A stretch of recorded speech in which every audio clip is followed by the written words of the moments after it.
Educational channel విద్యా ఉద్యోగ సమాచారానికి స్వాగతం. Daily GK and current affairs 64th part ఇవాళ 64వ వీడియో మీకు అందిస్తున్నాను. Important 10 questions. ఛానల్ని సబ్స్క్రైబ్ చేయండి లేటెస్ట్ అప్డేట్స్ కోసం.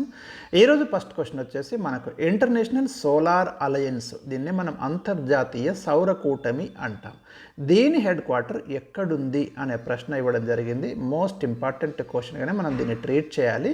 క్వశ్చన్ నెంబర్ ఆన్సర్ చూడండి. ఇక్కడ ఫస్ట్ ఆప్షన్ వచ్చేసి మనకి Gurgaon, second option Geneva, third option Beijing, fourth option Doha.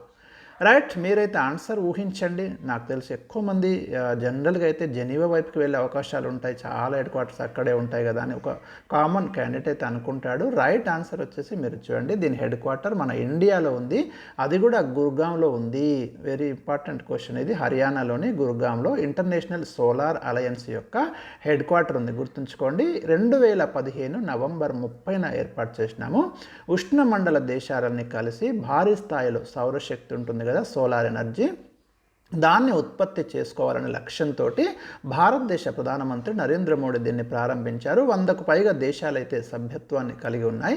మనకు కాన్ఫరెన్స్ ఆఫ్ పార్టీస్, దీన్ని కాప్ సదస్సులు అంటాం. కాప్ 21 సదస్సు సందర్భంగా భారత్ మరియు ఫ్రాన్స్ అయితే దీన్ని ప్రారంభించడం జరిగినాయి. ఇది ఇంటర్నేషనల్ సోలార్ అలయన్స్ గురించి. క్వశ్చన్ నెంబర్ 2, జాతీయ గణాంక దినోత్సవాన్ని ఏ తేదీన జరుపుకుంటాము? ఇంపార్టెంట్ డేస్ మీద కంటిన్యూ క్వశ్చన్స్ ఇస్తున్నాను ప్రతి వీడియోలో. మీకు నేషనల్ స్టాటిస్టికల్ డే అంటాము, స్టాటిస్టిక్స్ డే. దీన్ని మీకు జూలై 11, జూన్ 29, డిసెంబర్ 22, జనవరి 23. 4 ఆప్షన్స్ అయితే మీకు ఇక్కడ ఉన్నాయి. రైట్ ఆన్సర్ వచ్చేసి మీరు ఊహించండి. రైట్ ఆన్సర్ దీంట్లో జూలై 11 కాదు, జూన్ 29 రైట్ ఆన్సర్. ఇక్కడ నేషనల్ స్టాటిస్టిక్స్ డే లేదా జాతీయ గణాంక దినోత్సవం. జూలై 11 ప్రపంచ జనాభా దినోత్సవం, డిసెంబర్ 22 నేషనల్ మ్యాథమెటికల్ డే, జనవరి 23 పరాక్రమ దివస్, సుభాష్ చంద్రబోస్ జయంతి కదా, అట్లా జరుపుకుంటున్నాం. జూన్ 29 వచ్చేసి మనకు జాతీయ గణాంక దినోత్సవం. భారత గణాంక శాస్త్ర పితామహుడిగా పేరు పొందిన పిసి మహాలనోబిస్ యొక్క జయంతి ఆ రోజు జరుపుకుంటాం.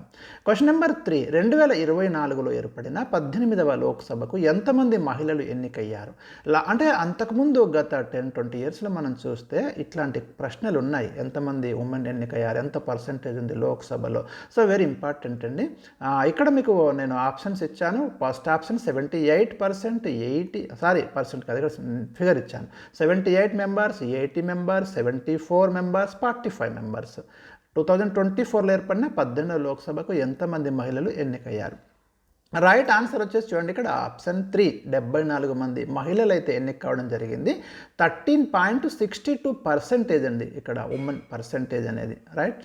క్వశ్చన్ నెంబర్, మనకి మొత్తం లోక్సభ సభ్యుల సంఖ్య ఇప్పుడైతే 543, భారత రాజ్యాంగం ప్రకారం 552 ఉండొచ్చు. Question number 4, botany of umpire పుస్తక రచయిత్రి ఎవరు? ఇది మీకు వృక్షశాస్త్రానికి సంబంధించిన బుక్కే. దీన్ని రాసింది భాను సుబ్రహ్మణ్యం. రీసెంట్గా న్యూస్లోకి వచ్చింది. క్వశ్చన్ నెంబర్ 5, 2024లో మిస్ ఎర్త్గా ఎవరు ఎంపికయ్యారు? వెరీ లేటెస్ట్ కరెంట్ అఫైర్స్ అండి ఇది. జెసికా లేన్, ఆస్ట్రేలియాకి చెందిన జెసికా లేన్ 2024లో మిస్ ఎర్త్గా ఎంపికయ్యారు. క్వశ్చన్ నెంబర్ 6, భారత్కు చెందిన మల్టీ బారెల్ రాకెట్ లాంచర్ ఆయుధ వ్యవస్థ పేరు ఏమిటి? ఇక్కడ 4 ఆప్షన్స్ ఇచ్చాను చూడండి. త్రిశూల్, పినాకా, నాగ్, ధనుష్. మన డిఫెన్స్ సిస్టమ్కి సంబంధించి ఇచ్చినటువంటి ప్రశ్న ఇది. Already previous question, number of times previous question, అందుకే ఇది తీసుకున్నాను. భారత్కు చెందిన మల్టీ బారెల్ రాకెట్ లాంచర్. ఏకకాలంలో మనం అనేక టార్గెట్స్ని అయితే రీచ్ అవుతాము. మరి అలాంటి డిఫెన్స్ సిస్టమ్ మనకు ఉంది. ఈ మధ్యకాలంలో దీన్ని ఫ్రాన్స్ కూడా అడుగుతున్నారు, చూద్దాం, వార్తల్లో కూడా వచ్చింది. దాని పేరు వచ్చేసి మనకు పినాకా అండి. Very important Pinaka. మీకు మల్టీ బారెల్ రాకెట్ లాంచర్ ఇది. దీన్ని డిఆర్డిఓ అంటే defence research and development organisation అంటాం కదా, 1958లో దీన్ని ఏర్పాటు చేసినాము. మన రక్షణ పరిశోధన అభివృద్ధి సంస్థ వాళ్ళు అభివృద్ధి చేశారు. పినాకా వ్యవస్థ నుండి దూసుకువచ్చే రాకెట్లు ఏకకాలంలో 75 కిలోమీటర్ల దూరంలోని లక్ష్యాలను అయితే ఛేదిస్తాయి. క్వశ్చన్ నెంబర్ 7, రతన్ టాటా ఏ లైఫ్ పుస్తకం ఎవరు రచించారు? వెరీ రీసెంట్ ఇష్యూ ఇది కూడా, ఇట్లాంటి అడుగుతాడు.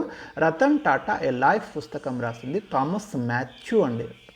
రతన్ టాటా యొక్క లైఫ్లో చాలా అంశాలను వివరించడం జరిగింది.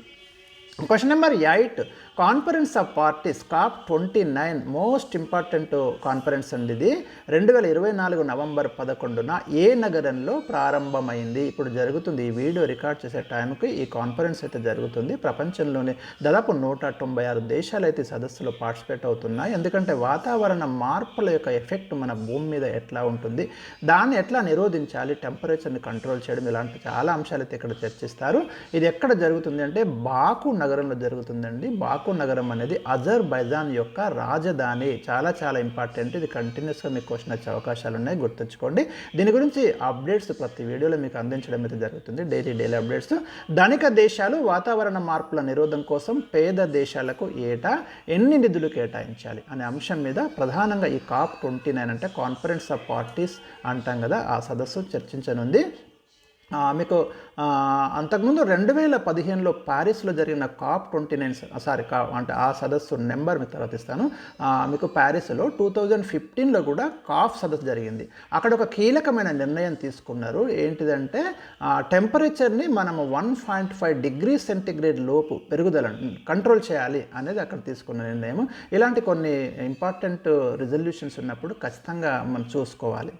క్వశ్చన్ నెంబర్ ఇక్కడ COP29 అధ్యక్షుడి పేరు కూడా ఇచ్చాను చూడండి, Mukhtar బొబాయేవ్.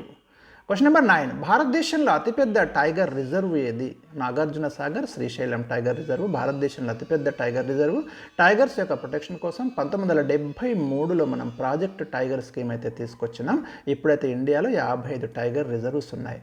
Question number 10 from Telangana history, important question. Nizam కాలంలో చలామణిలో ఉన్న కరెన్సీ ఏది. డైరెక్ట్ ఆప్షన్ ఇచ్చాను, హాలీ సిక్కా. నిజాం కాలంలో చలామణిలో ఉన్న కరెన్సీ అండి. ఆనాడు భారతదేశంలో ప్రత్యేక కరెన్సీని కలిగి ఉన్నటువంటి సంస్థానంగా కూడా మనకు హైదరాబాద్ సంస్థానం అనేది ఉంది. సో ఇవి ఈరోజు 10 క్వశ్చన్స్ మీకు ఇవ్వడం జరిగింది. నెక్స్ట్ 10 క్వశ్చన్స్ అయితే రేపు ఇచ్చే ప్రయత్నం అయితే చేస్తాను. కొంత బిజీగా ఉండడం వల్ల మీకు డైలీ 10 క్వశ్చన్స్ అటు ఇటు అవుతున్నాయి, కానీ కంటిన్యూగా మళ్ళీ స్టార్ట్ అవుతాయి, నో ప్రాబ్లం.